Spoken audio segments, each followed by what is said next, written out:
Hello বন্ধুরা, দেখো কালকে কৃষ্ণ জন্মাষ্টমী গেছে। আজকে আজকে নন্দ উৎসব চলে। আমি ভেবেছি দুজন বাচ্চাকে ডেকে এনে খাওয়াই দিব। তার জন্য অল্প ছোটো মতো একটা আয়োজন করছি।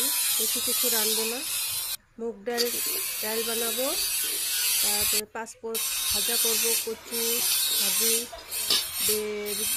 বেগুন ভাজি, পটল ভাজি, কারকল ভাজি, এইগুলা ভাজি করব। আর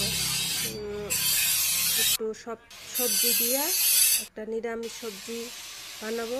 দেখো কত সবজি নিচে দেখো, নিরামিষ সবজি হবে।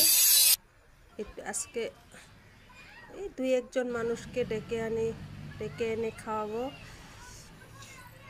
তার জন্য আজকে টুটুক